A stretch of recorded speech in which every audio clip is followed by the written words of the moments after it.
Dear students, in the second part of An Astrologer's Day, we have completed the story up to the first para on page number 3, in which we have seen that the astrologer had an attractive appearance. He used to say pleasant things to his customers and he was practicing at busy marketplace. That is why he was successful in his business. Now let's move ahead. So come to page 3, second para. He had left his village without any previous thought or plan. अब देखिए, actually the astrologer in the story was the dweller of village. He had no plan to leave it, yet he had to leave it. Astrologer देहात का रहने वाला था. देहात को छोड़कर सिटी में सेटल होने का कोई उसका प्लान नहीं था, लेकिन फिर भी उसे देहात को छोड़ना पड़ा और दूर दराज के सिटी में सेटल होना पड़ा. If he had continued there he would have carried on the work of his four fathers. अब देखिए, it is a conditional sentence. Conditional sentence के लिए इफ़ इस्तेमाल हुआ है. एक वर्ड यहाँ इस्तेमाल हुआ है फोर फादर्स. फोर फादर्स के माना ही होते हैं आबा व अजदाद. राइटर ने कहा है कि अगर वो अपने देहात को नहीं छोड़ता तो देहात में अपने फोर फादर्स के काम को आगे बढ़ाता, उनकी तरह से ज़िंदगी गुजारता. नेमली, अब work of his four fathers, work of the astrologers forefather. यहाँ राइटर ने एक लिस्ट दिया है कि कैसे उसके फोर फादर्स की ज़िंदगी रही, कौन से काम करता अगर वो देहात में रहता. Tilling the land. अब देखिए, टिलिंग द लैंड एक टर्म इस्तेमाल हुआ है. टिलिंग द लैंड के माना होते हैं cultivating the land for crops, खेती करना, काश्तकारी करना. लिविंग, नॉर्मल अपने फोर फादर्स की तरह से वो ज़िंदगी गुजारता. मैरिंग, मैरिज करता. And ripening in his cornfield and ancestral home, और वहीं पे वो अपनी ज़िंदगी गुजार देता, बूढ़ा हो जाता कॉर्नफील्ड में और आबा व अजदाद के घर में. तो अब देखिए, यहाँ पे एक्टिविटी हो सकती है कि complete the web diagram. Web diagram की हेडिंग हो सकती है work of the and astrologers four fathers. उसकी कुछ ब्रांचेस होंगी. तो पहला क्या है उसके फोर फादर्स का work, tilling the land. Second, living. Third, marrying. And last, ripening in his cornfield and ancestral home. Okay, देखिए यहाँ पे एक ग्रामर की एक्टिविटी भी पूछी जा सकती है. यही sentence, if he had continued there he would have carried on the work of his four fathers. यहाँ ग्रामर के सेक्शन में इंस्ट्रक्शन हो सकती है, रीराइट यूजिंग अनलेस. अब देखिए, अनलेस के सेंटेंस में यूज़ करना है, लेकिन unless is equal to if not. If और नॉट ये दोनों बराबर होते हैं अनलेस के. But in the given sentence there is the use of only if. यहाँ सिर्फ इफ़ का इस्तेमाल है. दो क्लाउजेज है. एक क्लाउज है if he had continued there, यानी ये इफ़ का क्लाउज है, और सेकंड क्लाउज है he would have carried on the work of his four fathers. अब अगर हम इफ़ को निकाल के अनलेस का इस्तेमाल करेंगे तो मतलब इफ़ के क्लाउज में हमने अपने तौर से ऐड किया है, इंसर्ट किया है नॉट को, क्योंकि if is equal to if not. तो जब हमने इफ़ के क्लाउज में नॉट का इस्तेमाल किया है तो we will have to make use of not in the second clause also. दूसरे क्लाउज में भी हमें नॉट का इस्तेमाल करना पड़ेगा. तो नॉट का इस्तेमाल करेंगे सेकंड क्लाउज में, तो हेल्पिंग वर्ब के बाद में नॉट लगेगा, मतलब वुड के बाद में हमें ऐड करना पड़ेगा नॉट. तो क्या हो जाएगा answer, unless he had continued there he would not have carried on the work of his four fathers. Okay, but that was not to be. लेकिन he had a different plan in his destiny. उसके नसीब में ये सब होना नहीं था, कुछ और था. He had to leave home without telling anyone. अब देखिए, यहाँ पे हैड टू का इस्तेमाल हुआ है. हैड टू इंडिकेट करता है कि ही वॉज कंपेल्ड, उसको छोड़ना पड़ा, मजबूर था वो. Some incident had taken place in his life, कुछ ऐसा वाक्य उसकी ज़िंदगी में रनुमा हो गया कि उसे देहात को एडियो कहना पड़ा. He had to bid adieu to his village. लेकिन जब वो देहात को उसने छोड़ा तो he did not share it with any one, तो उसके छोड़ने के प्लान को उसने किसी से कहा नहीं। And he could not rest till he left it behind a couple of 100 miles। He travelled hundreds of miles, 100 सफ़र करने के बाद में डिस्टेंट सिटी में वो सेटल हो गया। To a villager it is a great deal as if an ocean flowed between. अब देखिए, एक्चुअली एस्ट्रोलॉजर एक देहाती था। एक देहात के पर्सन के लिए हंड्रेड्स ऑफ माइल्स का सफ़र कंप्लीट करना अपने देहात से और दूर दराज के hundreds of miles away city के अंदर सेटल होना, ये बहुत बड़ी बात थी। तो उस विलेजर को, एस्ट्रोलॉजर को ऐसे लगा गोया उसके विलेज और उस सिटी जिसमें वो रह रहा है, दोनों के बीच में ओशन है, ओशन फ्लोड, ये लॉन्ग डिस्टेंस को इंडिकेट कर रहा है। He had a working analysis of mankind's troubles. अब एस्ट्रोलॉजर की खास बात ये थी कि he had no, actually he didn't have any knowledge of stars and astronomy. Astronomy का, स्टार्स का कोई उसको नॉलेज नहीं था। He was a fake astrologer, एक नकली सीडियो एस्ट्रोलॉजर था वो। लेकिन उसकी ख़ास बात क्या थी? एक रीज़न ये भी था उसके सक्सेस होने के पीछे कि he had a working analysis of mankind's troubles. इंसान की परेशानियों का उसके पास में एक अच्छा वर्किंग एनालिसिस था। अब कौन कौन सी मैनकाइंड्स ट्रबल्स? तो first marriage, second money and tangles of human ties. Tangles के माना होते हैं कम्प्लेक्सिटीज़, इंसानी रिश्तों की पेचीदगियाँ। इसका एक अच्छा उसके पास में एनालिसिस था। अब देखिए, यहाँ पे एक एक्टिविटी हो सकती है A2 में। The astrologer could understand the problems in, हाँ, long practice had sharpen his perception. अब देखिए, एक्चुअली इसको कोई नॉलेज तो था नहीं, लेकिन काफ़ी समय से वह एस्ट्रोलॉजी की प्रैक्टिस करता आ रहा था और प्रैक्टिस की वजह से वो, उसका जो परसेप्शन था वो शार्पन हो चुका था। Within 5 minutes he understood what was wrong. अब देखिए, कस्टमर का प्रॉब्लम क्या है, what was wrong with his customers. He was able to understand it within 5 minutes। 5 minute में वो समझ लेता कि अपने उसके कस्टमर का प्रॉब्लम क्या है। अब एक एक्टिविटी यहाँ पे फ्रेम की जा सकती है कि A2 के अंदर पूछी जा सकती है कि the astrologer could understand the problem in 5 minutes, explain या गिव रीज़न। तो क्या आंसर होगा इसका? The astrologer could understand the problem in 5 minutes because he had a working analysis of mankind's troubles, marriage, money and tangles of human ties. Long practice had sharpen his perception. Okay, yes. He charge 3 pies per question.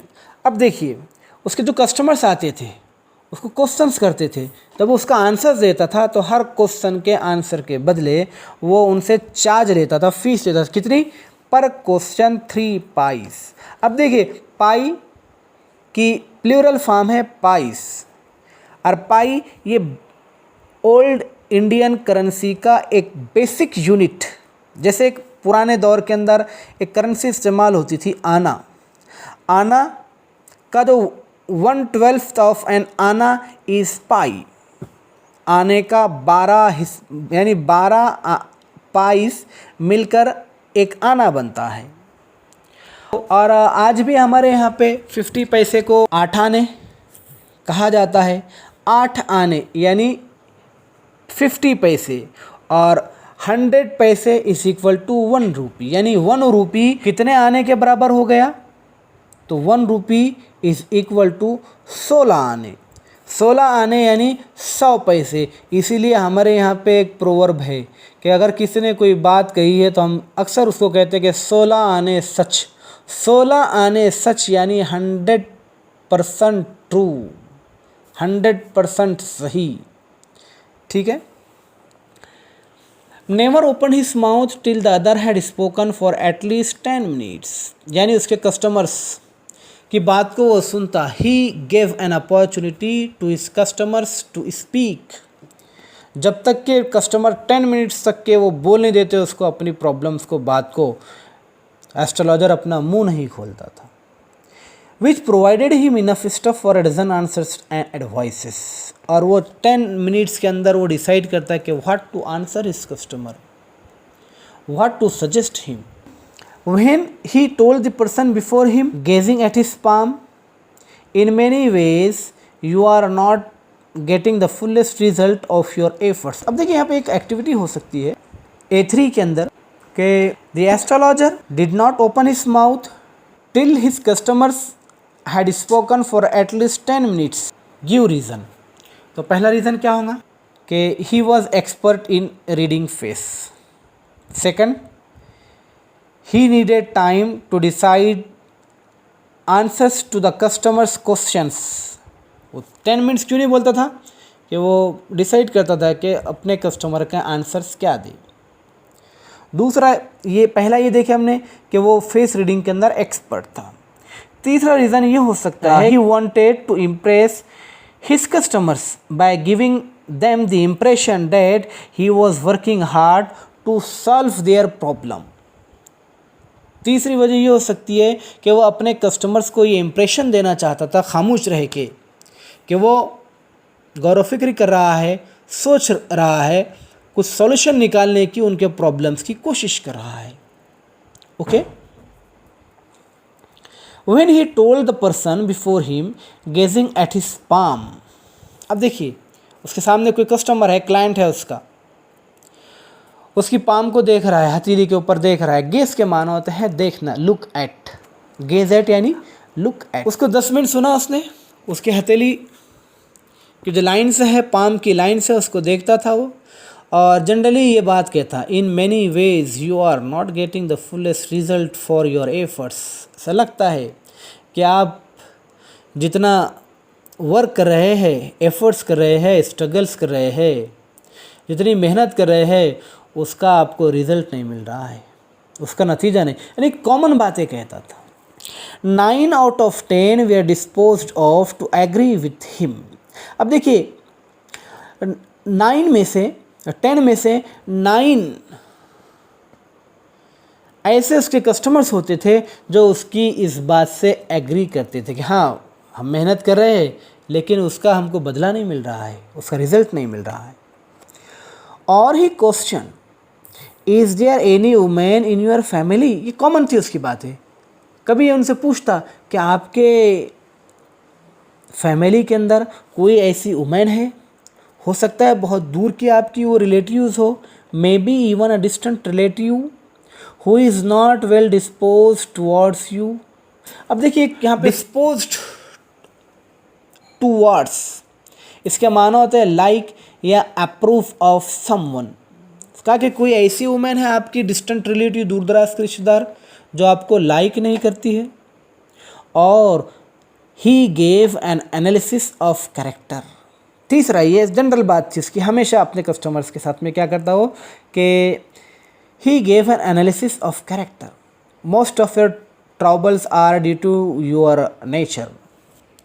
कभी ये कहता हो कि भाई तुम्हारे troubles, परेशानी का सबब तुम्हारा नेचर है। How can you be otherwise with Saturn where he is. You have an impetuous nature, you have an impetuous nature and a rough exterior. Character sketch पेश करता हो, कैरेक्टर का एनालिसिस पेश करता कि भाई आपकी जो प्रॉब्लम्स है, डिफ़िकल्टीज़ है, ट्रबल्स है, वो आपके नेचर की वजह से है। आप इम्पल्सिव है, मनमोजी है और रफ एक्सटेरियर है, यानी आप अनफ्रेंडली है, इसकी वजह से आपकी लाइफ में ट्रबल्स है। This endeared him to their hearts immediately, for even the mildest of us loves to think that he has a forbidding exterior। इन्हीं सब बातों की वजह से वो अपने क्लाइंट्स या कस्टमर की नज़र में इंडियर हो गया था और उसके कस्टमर्स उसे चाहने लगे थे। The nuts vendor blew out his flare and rose to go home। अब देखिए ग्राउंड नट वेंडर, अब राइटर ने पहले लिखा है कि there was no light at the place where the astrologer use to practise, वहाँ पे कोई लाइट नहीं था। अब उसके पास में जो भी लाइट आता था, उजाला आता था, वो कहाँ से आता था? From the flare on the groundnut heap, मूंगफली के डिगार से जो जो लाइट था, जो फ्लेयर था, उसकी रोशनी वहाँ आती। The nuts vendor blew out his flare, ground nut vendor का जो बिजनेस का समय था, it had come to an end, इसलिए उसने he blew out his flare, उसने अपना जो लाइट था उसको ब्लो आउट कर दिया। एक फ्रेज यहाँ इस्तेमाल हुआ है, ब्लो आउट या एक्सटिंग्विश यानी बुझा देना। And rose to go home, और वो अपने दुकान को बंद करके घर जाने की तैयारी में लगा। Ground nut vendor. देखिए सेम सेंटेंस ग्रामर के सेक्शन में भी पूछा जा सकता है। The nuts vendor blew out his flare and rose to go home.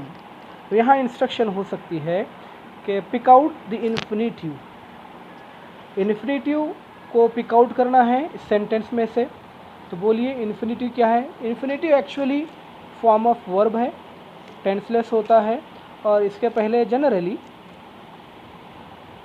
Preposition to लगता है। तो प्रीपोजिशन इन्फिनिटिव फॉर्म क्या हुई? To go. Okay, same sentence में सेकंड एक ग्रामर की इंस्ट्रक्शन हो सकती है कि rewrite using not only but also.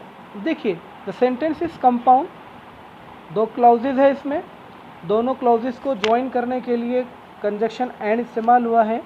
Instruction है कि नॉट ओनली बट आल्सो का इस्तेमाल कीजिए।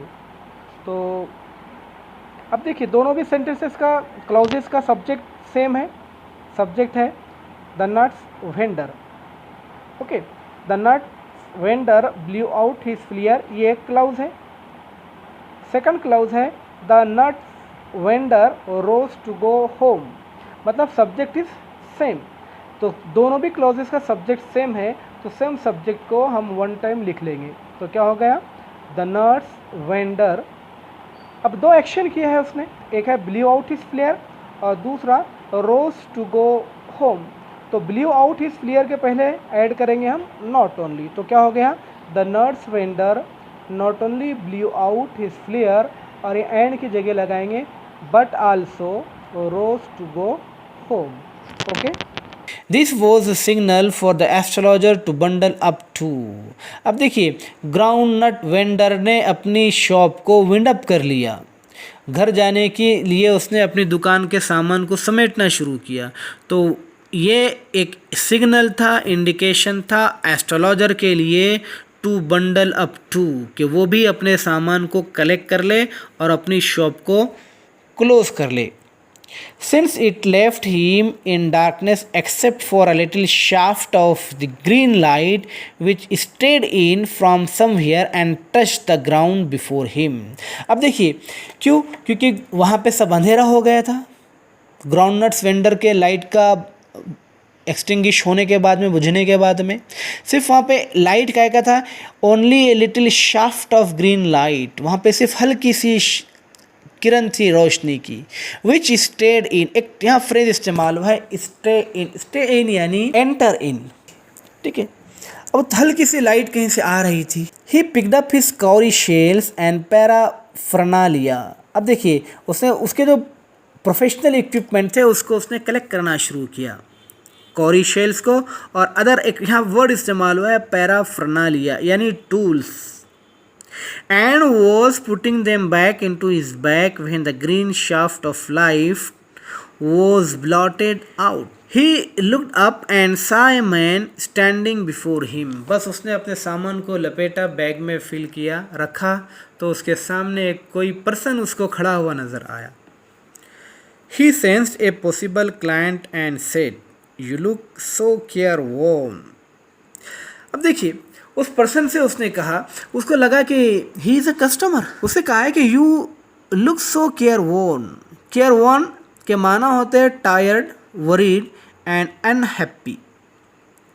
ही say it will do you good to sit down for a while and chat with me. मतलब ये है कि कस्टमर का, उस न्यू पर्सन का एस्ट्रोलॉजर ने वेलकम किया उसको, और उसको कहा कि वो उसके सामने बैठे और उससे बात करे, उससे उसको फ़ायदा मिलेगा। The other ग्रम्बल्ड some reply weekly, वो जो पर्सन था जो उसके सामने खड़ा था उसने ही ग्रम्बल के माना होते हैं कंप्लेन करना, लेकिन जो भी उसने बिन बिनाया कंप्लेन किया, जो भी वर्ड्स कहा वो कैसे कहा, वैगली कहा, यानी unclearly. The astrologer praised his invitation whereupon the other thrust his palm under his nose. अब देखिए, एस्ट्रोलॉजर प्रेज्ड हिज इन्विटेशन, उसने एस्ट्रोलॉजर ने उसको इनवाइट किया, लेकिन इसके ऊपर उस स्ट्रेंजर ने thrust his palm under his knows, अपने हथेली को, पाम को उसके नाक के नीचे ले गया और कहा, you call yourself an astrologer. कहा कि you claim yourself to be an astrologer, आप खुद को एस्ट्रोलॉजर कहते हो। अब देखिए, मतलब ये इंडिकेट कर रहा है ये sentence, the other thrust his palm under his knows, indicate कर रहा है कि द स्ट्रेंजर ट्रीटेड रफली विद द एस्ट्रोलॉजर। उसने कहा कि आप खुद को एस्ट्रोलॉजर क्लेम करते हो। The astrologer failed challenged and said, tilting the other's palm towards the green shaft of light, yours is a nature. Oh, stop that, the other said. Tell me something worthwhile. जब stranger ने कहा कि क्या तुम खुद को astrologer claim करते हो, तो एस्ट्रोलॉजर को ये लगा कि स्ट्रेंजर ने उसको चैलेंज किया है, उसकी प्रोफेशनल स्किल को चैलेंज किया है, इसलिए tilting the others palm towards the green shaft of light, तो उसने स्ट्रेंजर के हाथ को ग्रीन शाफ्ट ऑफ लाइट, जो रोशनी आ रही थी वहाँ पे ले गया और उसको पाम देखकर कहने लगा, yours is a nature, yours is a nature, oh stop that, the other said. यानी वो उसको प्रिडिक्ट करने ही वाला था एस्ट्रोलॉजर स्ट्रेंजर को, तो स्ट्रेंजर ने उसको रोका और कहा कि आपका स्टॉप डैट, खामोश रहो, टेल मी समथिंग वर्थफाइल। उसने कहा कि नहीं, ये रिकामी बातें बकवास बंद करो और कोई फ्रूटफुल, वर्थफाइल, कोई इम्पोर्टेंट बात कहो, काम की बात करो। Our friend felt piqued. अब एक वर्ड यहाँ इस्तेमाल हुआ है पिक्ड, यानी एनॉयड, या उसी को हम कहेंगे irritated. I charge only 3 pies per question and what you get out to be good enough for your money. तो यहाँ एस्ट्रोलॉजर ने उस पर्सन से कहा कि मैं एक क्वेश्चन के आंसर देने के बदले में 3 पाइस लेता हूँ, लेकिन आप जो पैसा मुझे देंगे ये आपके पैसे का अच्छा बदला रहेगा। At this, the other withdrew his arm, took out an anna and flung it out to him. Stranger ने हाथ खींचा पीछे, एक आना निकाला और एस्ट्रोलॉजर की तरफ फेंका, saying I have some questions to ask. उसने कहा कि good enough for your money. At that, the other withdrew his arm, took out an anna and flung it out to him, saying I have some questions to ask. If I prove you are bluffing, you must return that anna to me with interest. Astrologer ने यहाँ उसको challenge किया और कहा कि अगर आपके answer सही सही ना रहे, if you do not answer me properly and correctly, और if I sense that you are deceiving, bluffing के माना होते हैं deceiving, you must return that honour to me with interest. तो स्ट्रेंजर ने कहा कि अगर आप मेरे सवालात के सही सही आंसर ना दे, मुझे ऐसा लगे कि आप मुझे धोखा दे रहे हो, तो आपको ये आना मुझे रिटर्न करना होगा, लेकिन कैसे, with interest. If you find my answer satisfactory will you give me 5 rupees. Stranger astrologer ने भी कहा कि अगर if I answer you correctly, अगर मैं आपके क्वेश्चंस के आंसर सही सही दे दूँ, if you are satisfied with my answers will you give me 5 rupees, means the astrologer demanded 5 rupees for the satisfactory answers, but the stranger refuse. Stranger ने कहा, इनकार कर दिया कि he will not give him 5 rupees, और will you give me 8 annas. फिर astrologer ने कहा कि ठीक है 5 रुपीज़ मत दो, लेकिन will you give me 8 Anas. क्या आप मुझे 8 आने देंगे, 8 आनाज देंगे या 50 पैसे देंगे? यस, ठीक है। Next part of the story we shall see in the 4th part of this lesson.